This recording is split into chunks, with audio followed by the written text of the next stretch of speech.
people that really keep these clubs going, I wanted them to always have access. Because one thing that people don't realize is that celebrities only come every now and then. Right. It was perfect because like when I got there, I was like, dang, it was so many different nationalities and ethnicities that I've never known of. Because when I used to go to the clubs, they used to really like be against us. Yeah. So we'd go to the club and they'd be like, oh, y'all need to get in the back of the line. Yep. Like for what? We're paying. And we'll pay extra to come in. And I think when you go to school and you sacrifice that 5 years of your life, you shouldn't have to sacrifice the rest of your life. Yeah.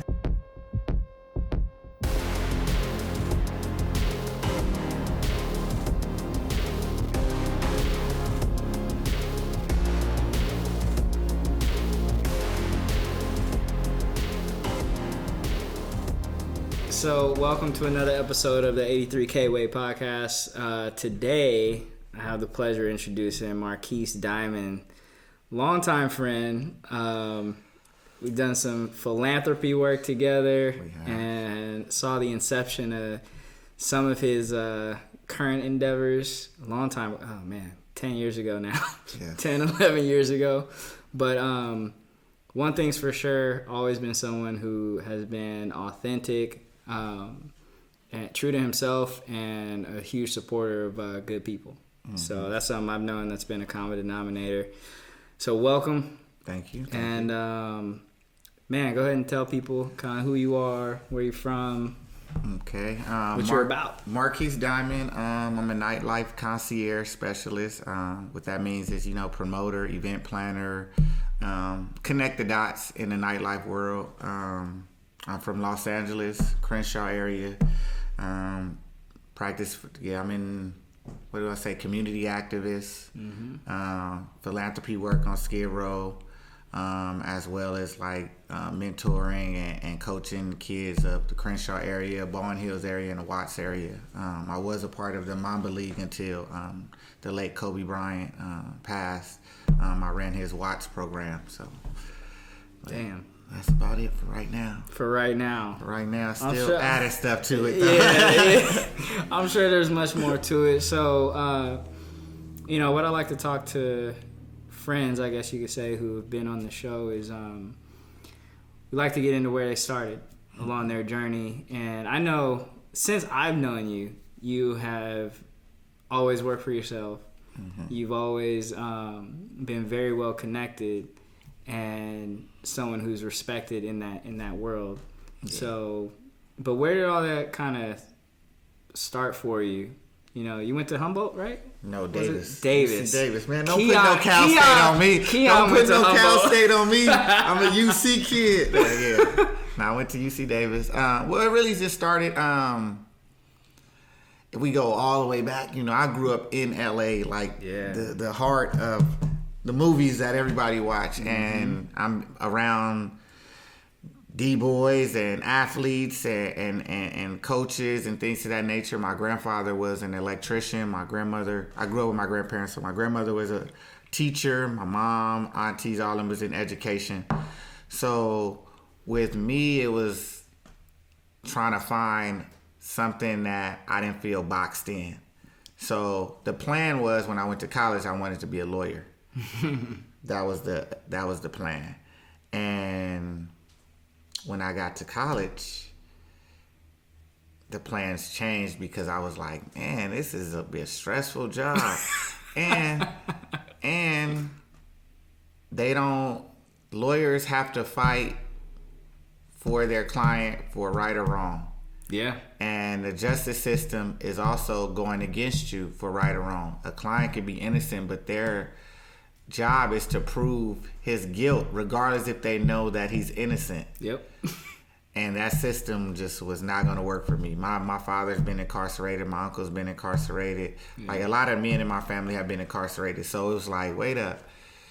There's a lot of individuals that go to prison that are innocent, but they didn't have the backing, the financial backing, or the support from a law firm that can help them fight that. But a person getting into that, you have to it's a give or take thing too as a lawyer. So what talking to some of my fraternity brothers and things of that nature. It's like sometimes you have to like they'll tell you, oh, we'll give you this person, but we gotta let that person.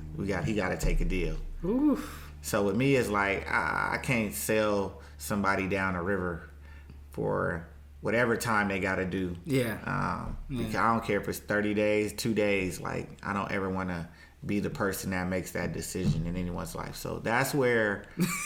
You're like, nah. That's where everything veered off. And then I was just trying to find my way after that. So I went into education for a little while, worked for a college as an admissions advisor. Okay. And just felt constrained. Like every day I was drained at the end of the day. Felt like I was doing way more work for not the right amount of pay. And giving ideas to people that was like using it for themselves and not taking credit. Yeah. So, trying to make things work better and work smarter, not harder. And it was like, man, no matter how much I work in this environment, in this atmosphere, like your income doesn't increase. Mm-hmm. Like you have a set salary. So I was like, I can't do this anymore. Yeah. So now it's like, what are we gonna do now? And I threw, the early 2000s, I had some bad club experiences. Like, well, not club experience, but bad parties I've done. Put up a lot of money and took a lot of losses. Really? Yeah, I tried. I don't know if you remember Summer Jam. I don't remember Summer Jam. Well, yeah, the radio station just do this thing called Summer Jam. It was like, I guess it would be equivalent to Rolling Loud now. Yeah, okay. So I tried to do an after party to Summer Jam, and I did this place called the Patriotic Hall downtown. Uh-huh. And I think I put up like almost 12,000, 15,000, something like that, to book all of this talent, to book the facility. And it held about 3,000 people. I probably had like 250 people show up. Whoa. Lost all of that money. Because that's when you had to walk around and pass out flyers and all the side of the street team. Yeah, I remember that. The street teams. Did another event in Hollywood the same way, rented out the venue. Lost on that. Had the venue held about 600, had about 150 people show up. So I was like, what the heck is going on? So that was my transition from like college world to adult world. Mm-hmm. And in college, you in a fraternity, so you just put the fraternity name on there to party. Everybody comes. So I'm thinking I could use that same format because I went to a school where it's not a lot of us. So it's like, okay, I did most of the parties. So I'm like, oh yeah, we had 1,500 people show up. We put the flyer out 3 days ago. But then when Kappa you parties, then when you realize it don't work like that in the real world. People not coming for you, Marquis. They coming for Kappa. So, and my friends was like, bro, why you just don't do parties? Like that's what you known for. So I tried, man. I kept losing. So, and then this is the story a lot of people don't know, but you know. So in 2007, I caught a case, and then I went to the feds. Yep. So I went to federal prison for 27 months. Yep. And after I got out, I was like, this degree ain't gonna mean nothing now. So I can't get a job because they don't care about bachelor's degrees. They was like, I see a felony, that's all they care about. So I was like, all right, what can I do that it don't matter? And that's when I was like, I'm just gonna jump full time into this club business. And that's when we met. Yeah. And I was like, I'm gonna do philanthropy work on the side, and I'm gonna jump 100% into the club game. And I'm gonna use all my contacts that I made. And the crazy part is that my number one clients that really helped me grow my business was people I met in the federal penitentiary. That's wild. Because they already had money. Yeah. So when they got out, they was like, Marquis, you doing the club? Hey, I want to get a table. Here, I'm going to give you $5,000 for this table. And I'm like, I don't think the tables cost that much. They was like, well, here, just $5,000, book the table. And I was like, all right, book the table. Then the clubs was like, hey, how you got all these clients? I didn't tell them how. I was like, oh, I just know them from like around the way. Yeah. And that really boomed everything because the clubs, that's what they look at. Their bottom dollar is the promoters make their money from the door, but the clubs make their money from the bar and the alcohol. And they was like, nah, we need to keep this guy. He bringing us money out. Yeah. So, and then some of the athlete clients I had from that I met from people in the feds, they would introduce me to people like, hey, this is the person you need to meet. This is the person you need to meet. So, dude, I met athletes at some of your events, man. Just it's like, oh yeah, Marquis is throwing something. Let's go check it out. Remember, didn't you come to Bikini Swim Club? Oh yeah, at the Custom. Yeah. That's when I had started We Function LA. Yeah, and I still use that. You know that, right? I've seen. Oh yeah, I've seen. I was like, this shit is still out here. That was pure fun, man. That was fun. I personally, I didn't know how to monetize it, so but none of us did at the time. Yeah. None of us did. You're like, yeah, great concept. Let's just, whatever. And then the first Secret Sundays, I went to the opening of that too, and that just blew up. That went crazy. That was a surprise.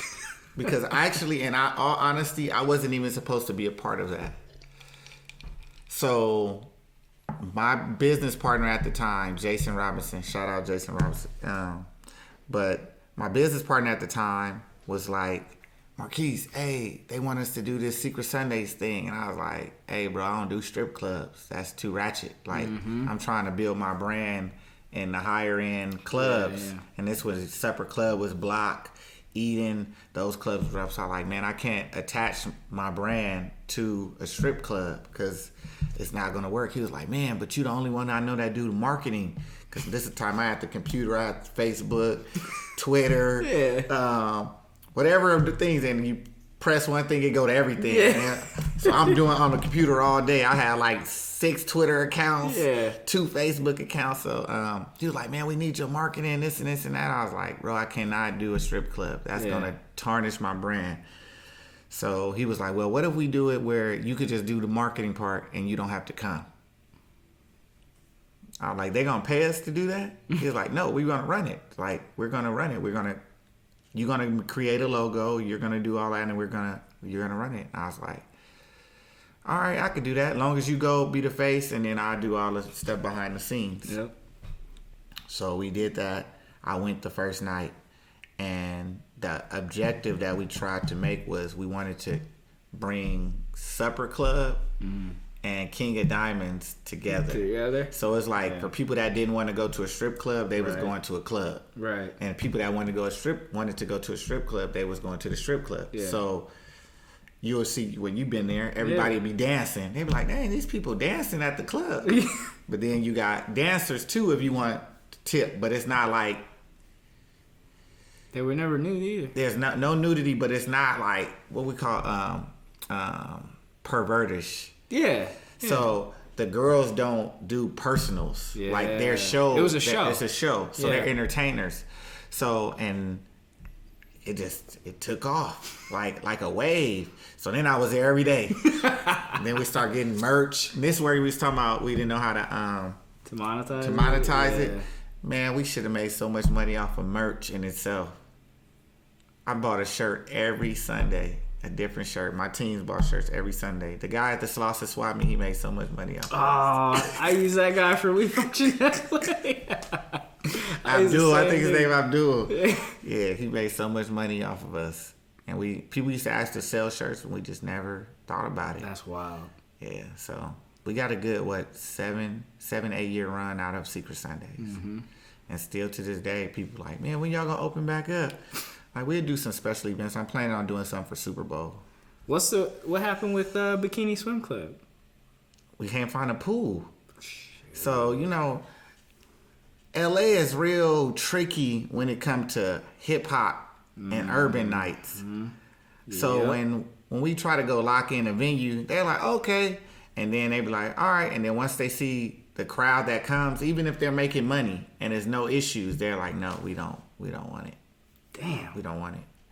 So with Bikini Swim Club, the Custom Hotel sold their hotel to whoever owns the Roosevelt.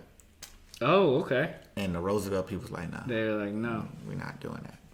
So. I met Nipsey there. Yeah. So many people. YG, Problem. Yeah. We had all the artists before they became who they were. Yeah. And that's before day parties popped. Yes. The only thing that was around at that time, we started before them, but after us was Toxic. Okay. Yeah. I mean, otherwise you had to go to Vegas. I had to go to Vegas. Nah, it wasn't even no Vegas yet, really. You had, the only thing was Rehab.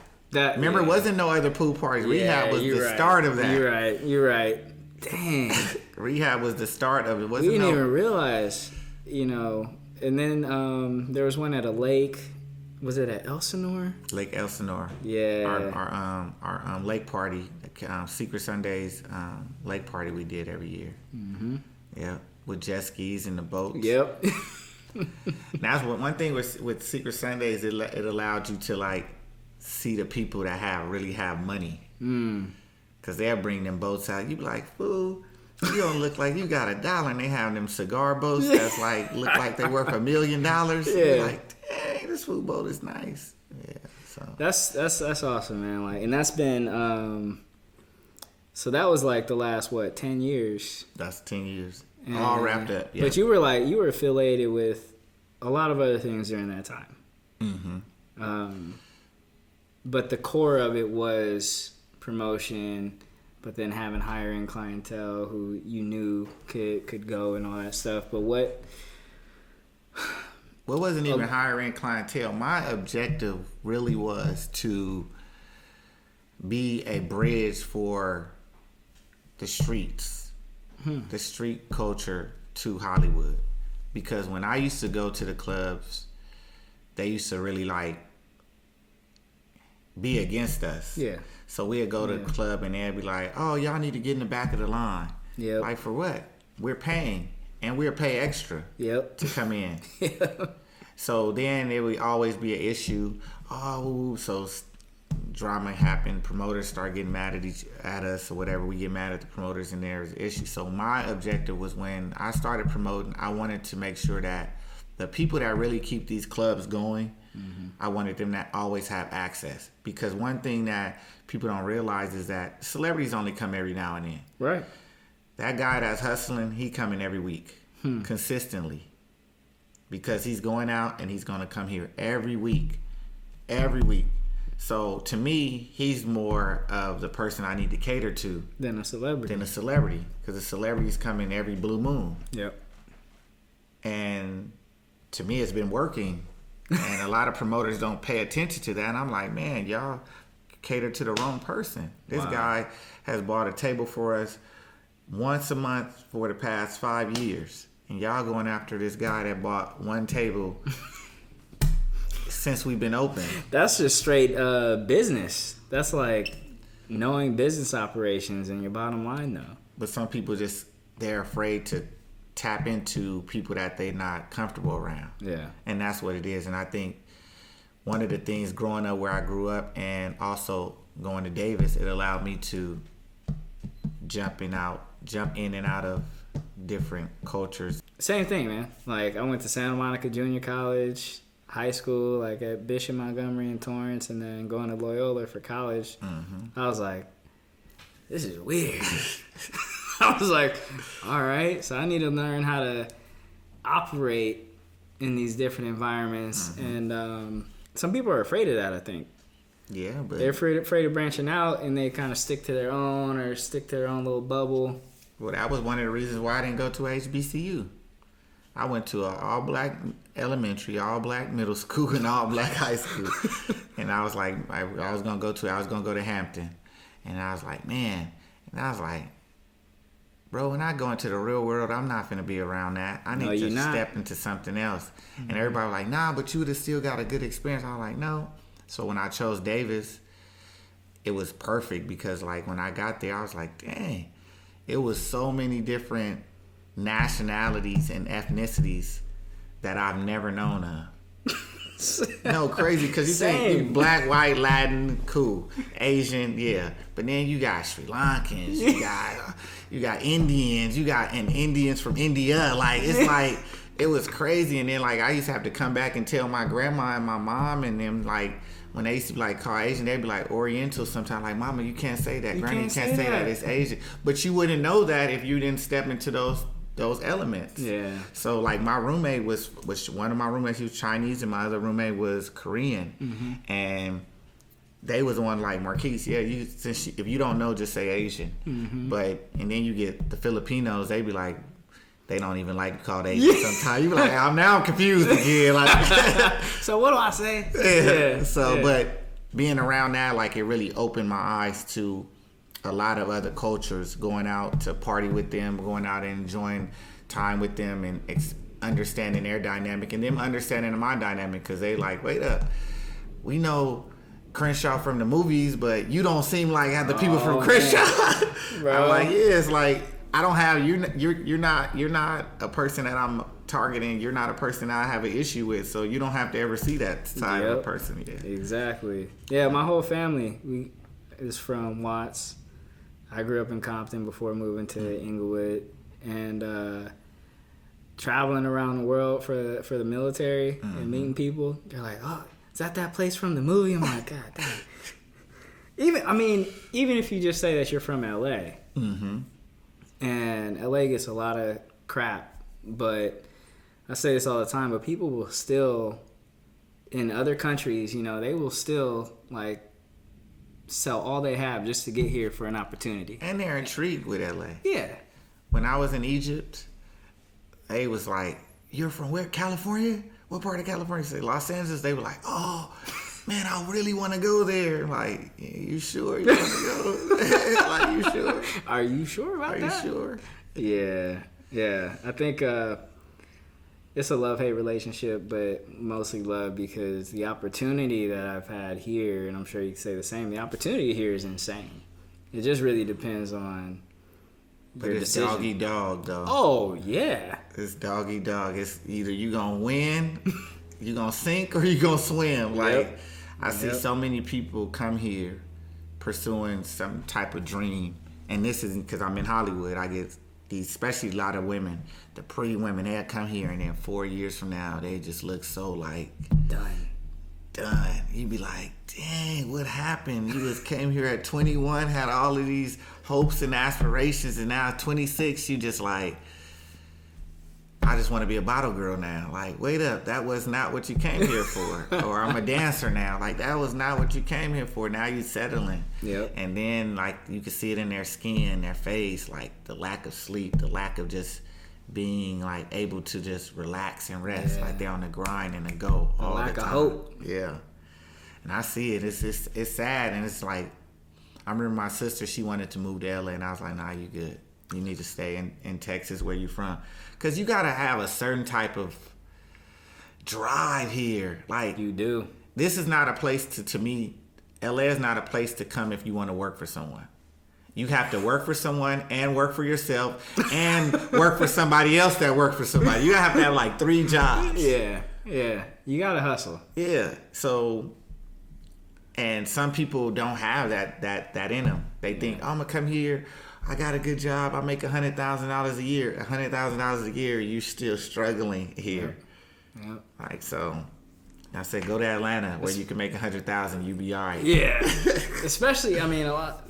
You can make $100K here, and a lot of people who do. Some people who do, they make 60, 70, whatever, but they're trying to live beyond their means out here just to keep up. But sometimes not really.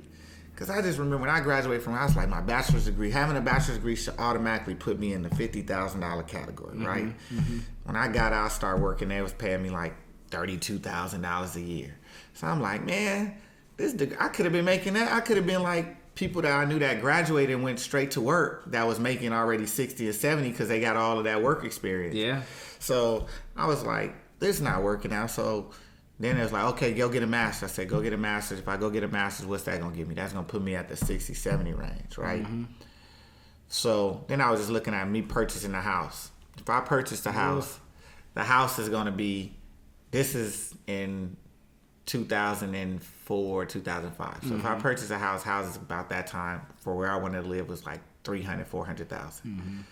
So I say, even if it's $300,000, $400,000, I still, on my salary, can't afford to drive the car of a college graduate and have a house. Yeah, that's true. And now let's move it up to 100. But all the houses have moved up 200 to 300,000. Oh yeah. Like I said, my house is a shack. Yeah. And it's at 500. Yeah.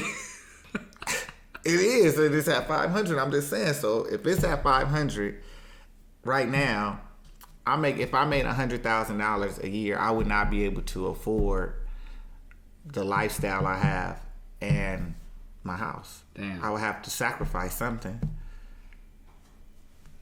And I think when you go to school and you sacrifice that 5 years of your life, you shouldn't have to sacrifice the rest of your life. You know what? I could agree with that. The same way you said when you went to the military, you sacrificing a certain time of your life to live your life the way you want to live it. Oh man, delayed gratification for real. Like daughter's school is taken care of, cool. Like. And then you be like, wait, now I gotta still budget? Yeah. It's like, what the hell? Yeah, so, no, to your point about, like, if you working for somebody, like, you gotta be working for yourself, too. Mm-hmm. But at what point for you were you like, I can do this. Like, I'm full-time. Like, I'm just promoting. I'm building this from the ground up. Well, it was really when all my clients start coming in. When you guys start coming to my parties, and We Function LA started. When, like I said, all the people that I met during my backslide days start buying tables. Yeah. I was like, oh, yeah, I can do this. This is not gonna be hard. Now I just have to learn the business. Yeah. Because the first 3 years of the club game, I had some hard learning lessons, and it wasn't learning lessons on my behalf, I guess we could say. It was on my behalf, but I wasn't the cause of it. Yeah. So I learned that promoters not going to tell you anything about the money part. Mm-hmm.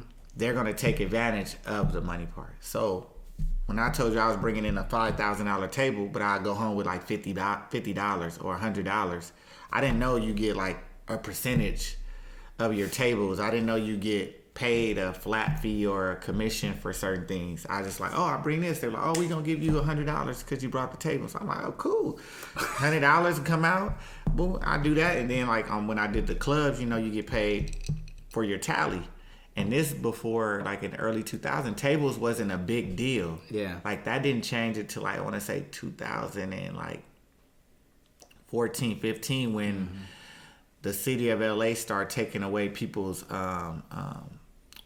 club party permits. Oh. So most clubs now don't have dance floor permits. They have restaurant licenses. So that's why you don't ever see dance floors. You see a lot of tables because it has to be set up like a restaurant. And that's why you have to sell tables. We can't say we're selling you a bottle. Interesting. I have to sell you a table. And then when you buy a table, you'll say, Marquis, how much are your tables going for? I say we have a $1,500 minimum. Just like if you went to a restaurant, they'd be like, to sit in this area, to come to this high-end restaurant, there's a $300 minimum. So that means you have to spend $300 or more.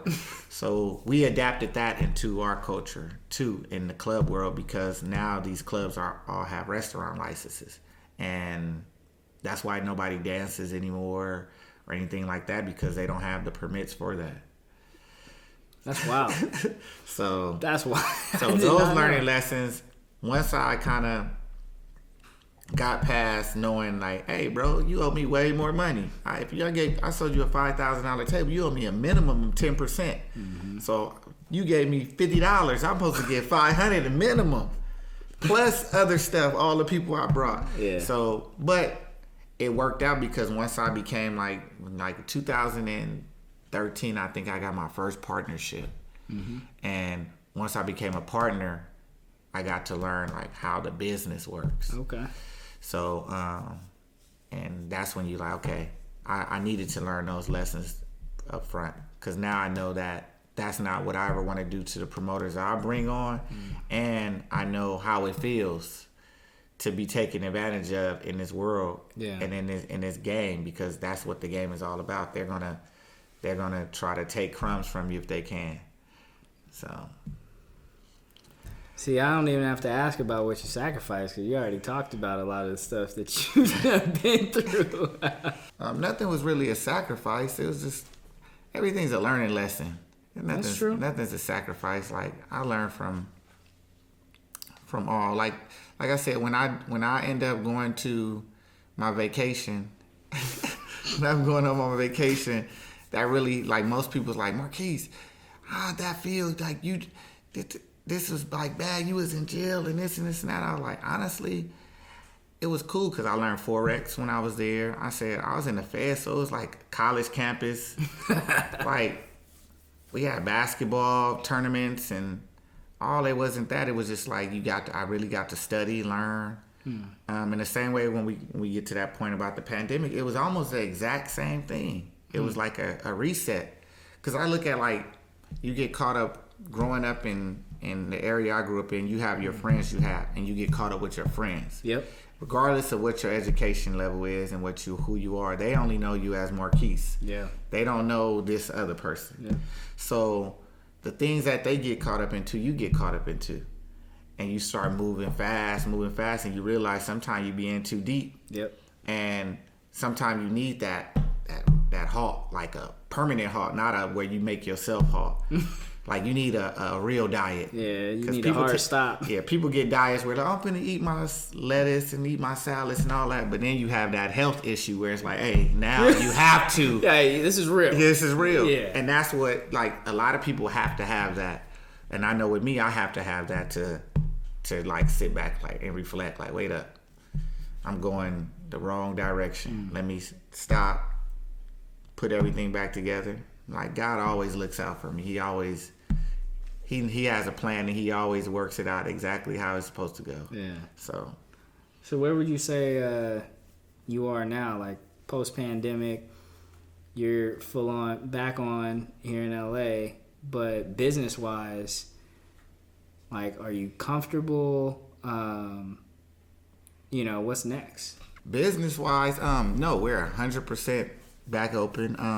Right now we have a little hurdle because their LA state, California mandate for the Vax cards is a hurdle that we're about to endure because it started this past Monday. We just did a concert, so I got to really see how that works, because people that came with the negative COVID test, they was like, nah, you're not taking that. You need a Vax card. So we got to figure out how this is gonna how this is gonna affect our clientele, because we have people that want to be vaccinated and we have people that aren't, and we don't care if you are either way. We just want you to come and have a good time. And hopefully everybody is safe when they do it. But that's one of the hurdles. I can't even tell you how that's about to be, because we haven't figured it out yet. Yeah. But other than that, everything from March, when we were first back open, was great. Like, all the clubs were fully functional. We haven't had any major issues, COVID-related issues or anything at any of my events. So, what are some of the spots that you got? So Thursdays I'm at Hyde in Hollywood on Sunset. Friday I'm at Station 1640. On Saturday I'm at the Sunset Room in Hollywood. It used to be the old Lure Cabana. Yeah. And on Sunday I just started a brunch, yacht club brunch at Liaison in Hollywood as well. Liaison. So it used to be Les Deux. Damn. Yeah, so right now those are my... Playhouse, Supper Club. Playhouse done. Yeah. Supper Club's done. The mega clubs, they Hollywood, they shut those down. Damn. Yeah, they don't be wanting the mega clubs here. But Playhouse had a good run. Playhouse was open for like 17 years. Jeez. Playhouse had a good run. Because most clubs don't even last that long. They get about 5 years, 5-year run. Damn. And strip clubs get about 10-year run. Then they change the name. Yeah. All they do is change the name. Say it's new. Put some new color up. Yeah. New furniture. Yeah. It's like, wow, this lighting. You come in there like, oh, people be so excited to go into the exact same club they be already. Oh, man. Would you ever, so I know you probably have a big team or a team that you work with. My secret society team, y'all. Yeah. Man, that's been consistent for years. Yeah, those my brothers. D-Man, Chuma, Marcus, Robert, Richie, Tip, EO, G, Mexican E, who else? Zay. Yeah. Good Chuma. Chuma's up right now. Chuma's doing good right now. He just got a job. Congratulations to him. He just got a job with the NFL to do their marketing and promotion. So he's going from promotion from the clubs to promotion for the NFL marketing. So he's handling all their Super Bowls. I haven't seen him in years. Chuma's. But he was always about football though. Didn't he play intramural or something like that? He played adult. What's it semi-pro? Yeah, semi-pro type football. Yeah. Damn. Because Northridge didn't have a football team, so he went to Northridge. But the pandemic really helped him. He ended up doing his. I think he went and got his master's during the pandemic, and like I said, he used his promotion experience to apply for this NFL job. He just got it. He just started on Monday. This past Monday. Shout out to Chuma. I haven't seen him in 10 years too. Shout out Chuma. Good job, bro. So man, would your team ever what's next for the team? Would you guys ever hit Vegas? Or are you guys partnered in Vegas? That's the big kahuna to the everyday person. Yeah, but Vegas is no promoters can really go to Vegas unless they want to work for somebody. You're not independent in Vegas because the nightclubs, the hotels and the casinos own the clubs. Yeah. So they promote it. So you become a hostess. So they pay you you'll get a good salary. They'll pay you good money. Yeah. So you might get $150,000 a year to work, but you have really no control. You can't create the events. You can't put events together. You just promote the events and you help your guests get in and all that other stuff. But here we run the nights. We put everything together. If we have an artist, we book the artist. We call the artist. We make sure that they're here. We book the models. We book the DJs. We create the whole vibe. That's dope. There you don't create the vibe. You just chaperone your guests. You just chaperone. You do. You just chaperone your guests. So Vegas would not. I'm not gonna say would not be an option for me, but I don't see it being an option for our team. Now we'll do some events in Vegas. We've done some events before the pandemic. We was doing special events at Daylight. Okay. So we did a couple of pool parties there, and I've done. Our team goes all over. Every All-Star, every Super Bowl, we go where All-Star Super Bowl is. Not say everywhere. Depending where it is. Because if it's in a city that's whack, I'm not going. I didn't do, sorry Tampa, but I didn't do Tampa for Super Bowl. But we did Atlanta for All-Star. Oh, yeah. We did Atlanta for All-Star. So I worked with AG, Alex, and I worked with Headliner Group with Mike. From Miami. He runs Live, and Alex runs, what's the name of Alex's club? He got a gang of clubs, but he had the Dome. But he got this one big club. I'm trying to remember the name of it. It'll come to me later. I'll get you, Alex. He'll edit this, hopefully. Yeah, I got you. So, so I talked to a lot of folks about their why and kind of why they got started. I think we hit that on his head. But for you, then I usually get into the Z, what's the end game for you? I know we've talked a little bit about real estate. So at what point do you sit back and you're like, dang, I'm good, I'm cool, I'm gonna take a step back? I don't think I'm gonna ever have that. But I have an end game. My end game is crazy, and I want to put this on this podcast. Has to be crazy. My grandparents, my mom, they know. So I want a Boys and Girls Club. Remember the unemployment office on 54th and Crenshaw? Mm-hmm. I want that building. Right down the street, yeah. For my Boys and Girls Club, and then I want an adult club. I want a strip club. So I want a Boys and Girls Club, and I want a strip club. And that's my end game, because then I think I hit both areas that I want to work in. Like kids, I'm always going to want to mentor and do that. But then the adult entertainment world, I would want to be in the adult entertainment world because that's like always a green market and always revenue. Yeah. It's not going to ever change. You don't have to do too much there. Sometimes it always feels like it's like a oxymoron because you got kids and then you got strippers, but you know, if it's what they want to do, it is what it is. It is what it is. Yeah. Somebody gonna do it. Somebody will do it. Yeah, but the ultimate is the Boys and Girls Club first. We didn't have one in our communities at all. And Crenshaw area has probably now about 5 high schools, 5 or 6 middle schools, and over 10 to 15 elementary schools. And none of them kids have nowhere to go after school.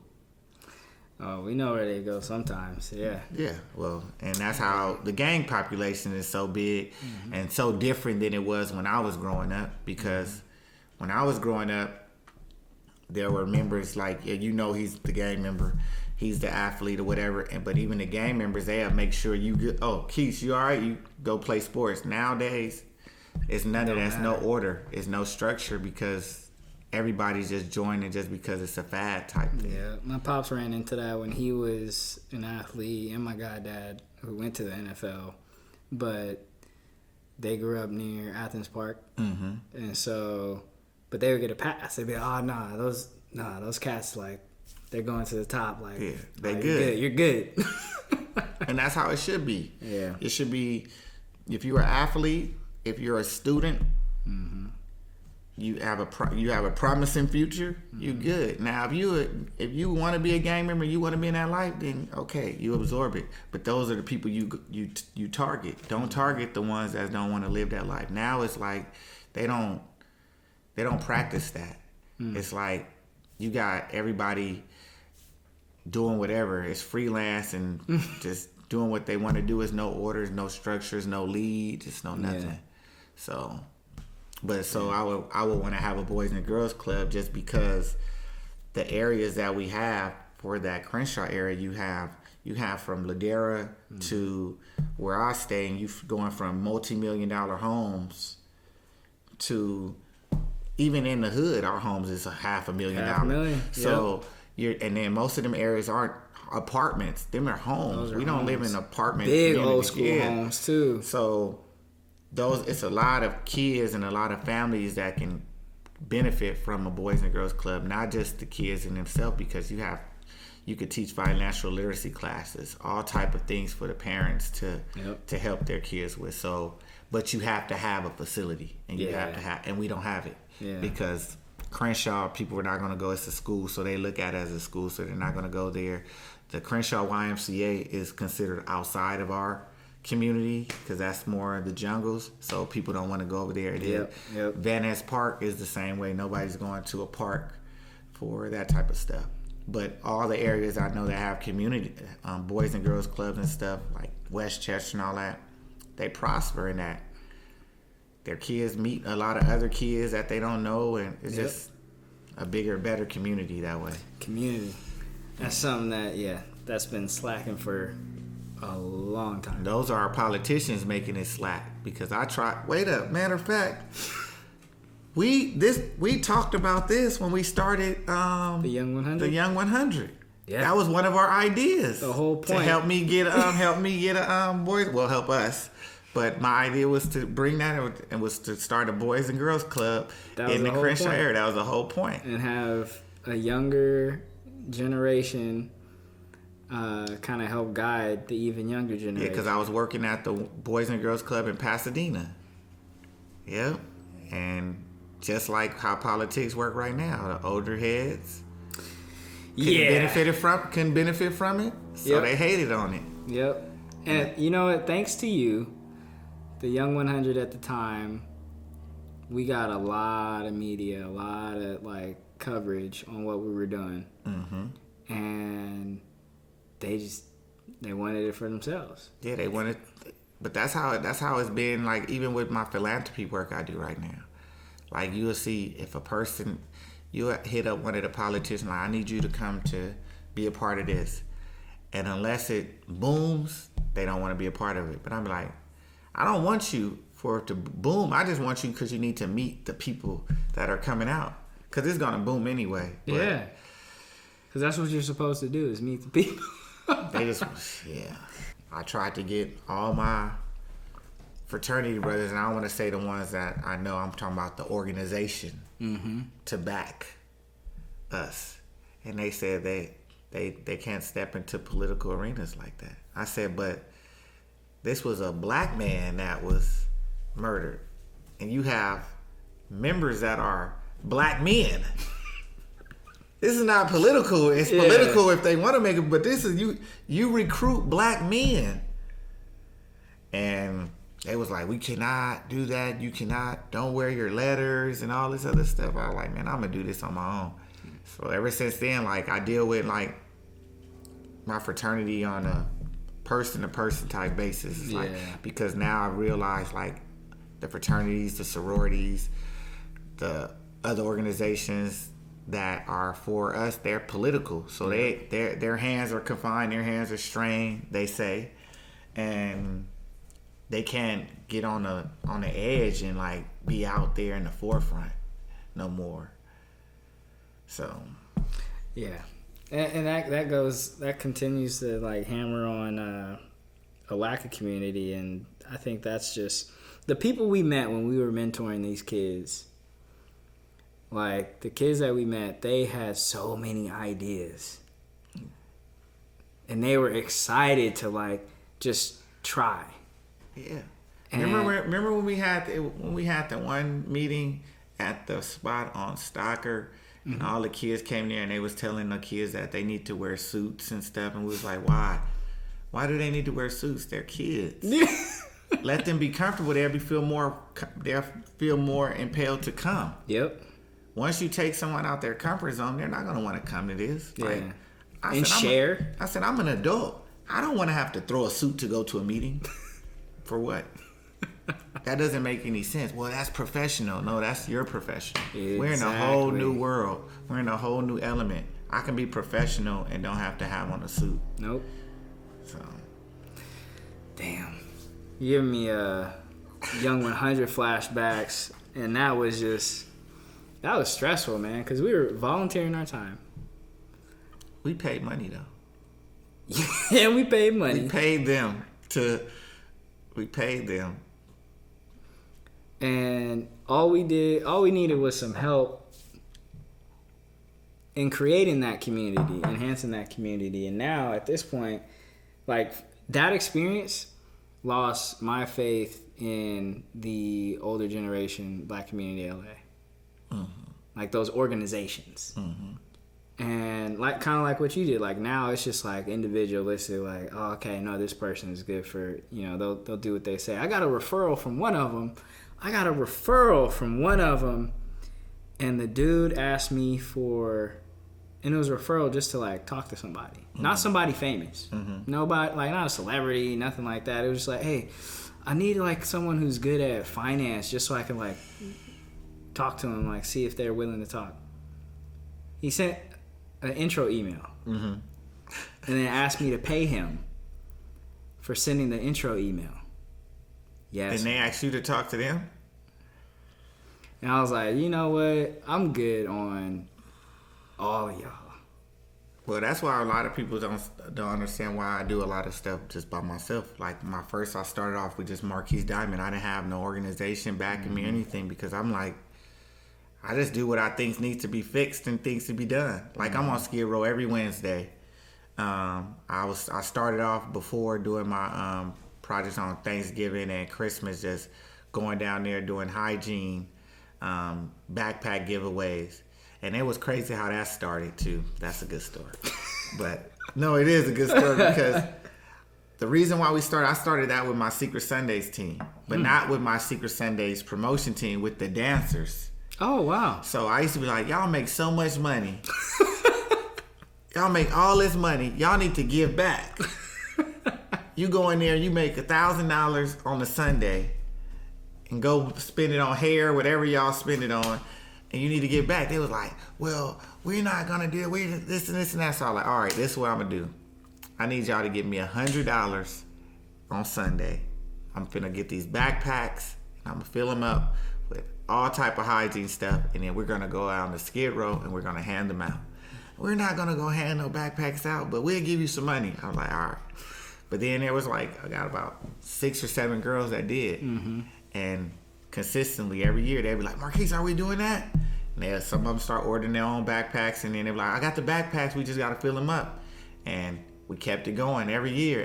And it started from, the Dancers of Secret Sundays. Damn. That's wild.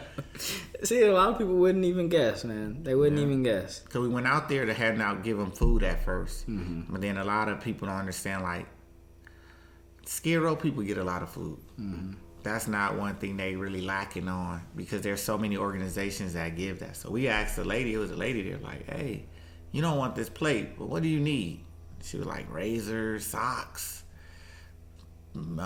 female products. Yeah. Like, oh. So then that Christmas, because we went Thanksgiving, that Christmas we just end up getting all of that stuff. And we consistently been doing that for that's been about 7 years too. We've been doing that 7 years. Wow. So this year I don't know if we're going to do it, because now I work with an organization called My Friend's House LA, mm-hmm. and I'm there every Wednesday, so they kind of already have all that stuff. So what I think I'm going to do, I'm just going to invite everybody that normally comes with me to that. Okay. Do it there. So you're invited too. I was about to say, I got to go to that. Yeah.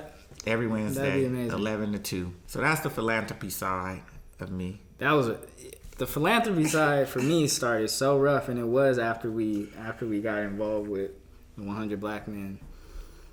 And it's an interesting beast, because I got into finance after college, and I was working with some nonprofits, mm-hmm. and I was able to see where money was going.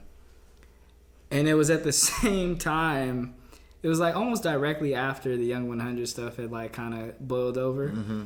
And then I was just like, like, this is crazy. All y'all suck.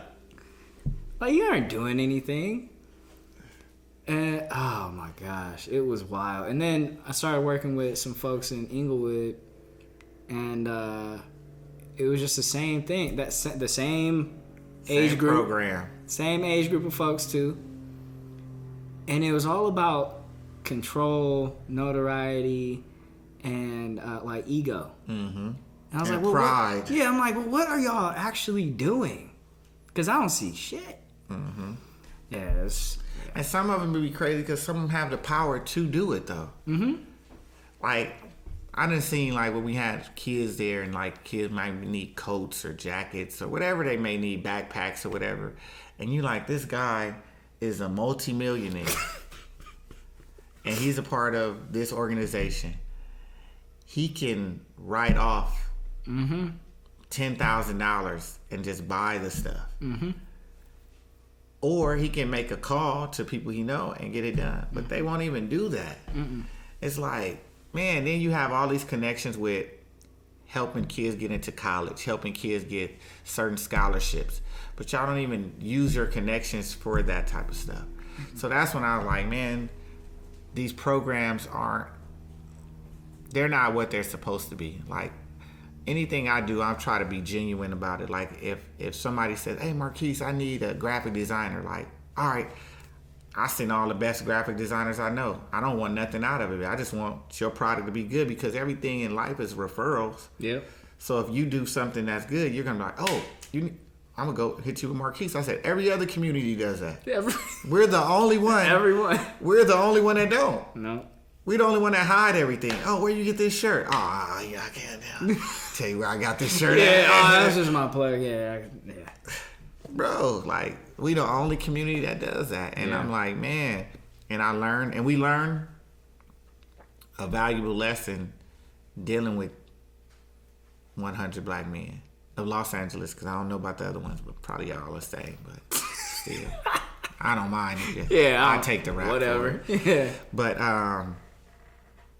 yeah, that's what we learn, and we learn from them, and it helps with life now. Oh, 100%. Because anything I go into, I look at everything. I'm like, okay, everything's gonna be political. So what does this person want? Mm-hmm. And that's how I'm gonna find my way in, because I'm gonna bait them into that to get what I want and handle this situation and keep it pushing. But we're not friends, and we're not finna be colleagues or anything, because your mind and your direction is not in the way I'm going. Yeah. So. Yeah, man.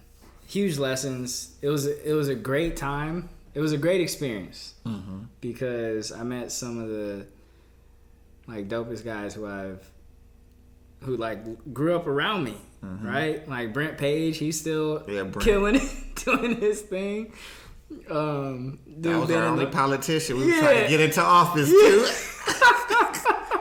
We had politics, we had entertainment, nightlife, we had finance, we had education, we had everything covered. I think.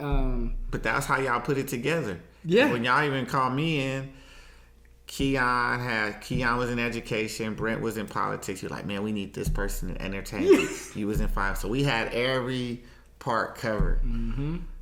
And then what was the your partner that was with us? Because he in graphic design. Wes. Yeah, Wes. Yep. Graphic design and music or animation and stuff. Yep. Yeah. He was in producing. Yeah. Still is. Yep. So. Yeah, man, we had it covered, and I don't know. I still really like what you're trying to accomplish with the Boys and Girls Club out there. We're gonna get there. I'm gonna get somebody. It's what I'm more concerned with now is that the building's gonna be gone by the time. Oh. Yeah, but because I don't see another location there, another location that will be perfect for a Boys and Girls. That's a really good area. Yeah. Because when I was living in Leimert, I would run around there. Yeah. Dang, which brings me to, I almost forgot. Speaking of the lack of support, but the people who have the power and the money and the connections to do it. Mm-hmm. I think a few years ago, I was like, man, there was a list that came out, 10 most wealthy black communities in the U.S. Mm-hmm. And 3 or 4 of them are right here. Yeah. Well, Beverly Hills is number 3 in the country. Yeah. I just saw that on the news like 2 days ago. Like Ladera, Baldwin Hills, View Park. Mm-hmm. Oh, yeah, that's on the blacklist. Yeah. Yeah. It's like... I saw that too. What are y'all doing? Yeah, but a lot of those people do stuff. Like, it used to be, I had a lady that helped get all my scholarships for me in college. Dang. Rest in peace, Miss Mordina Moore. Wow. She used a lot. Like, my whole family got, like, my brother, my little cousin. She got us all scholarships. That's amazing. Like, she used her resources for the right things. There's people like that. It's just that individuals. They're individuals. Because they have the same mentality we have with organizations. So, like, when that time does come for me, myself, for my finances to be where it should be, like, I'm definitely going to try to be that type of component. Like, hey, what, your daughter's ready to go to college? Hey, I got a scholarship for her. Just because I know you. Yep. You're right here. But that's how it works. Like, because that's what everybody else do. And if I don't have it, I'm not going to plug you as, hey, my partner's daughter's about to go to college. She's applying for scholarships right now. Have her fill it out. We're going to put her stuff in the front. Yep. Got you. And that's how it works. So they have, I think we have that in our community. I think they just don't work with these organizations.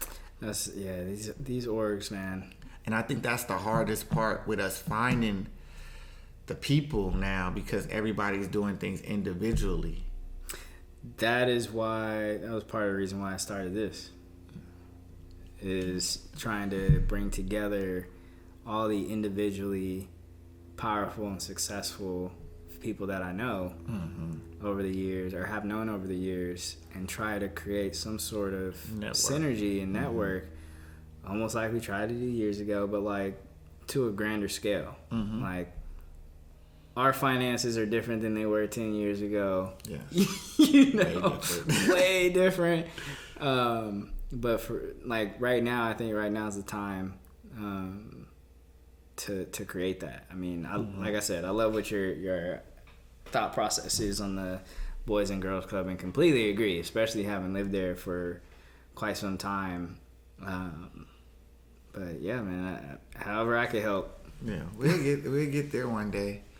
I know we're gonna have some athletes ready to put some money. I'm trying to. Hey, LeBron,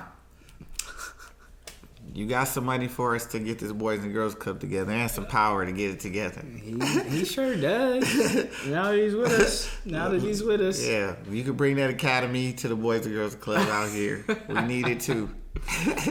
Oh man. So all right, I'm gonna close it out.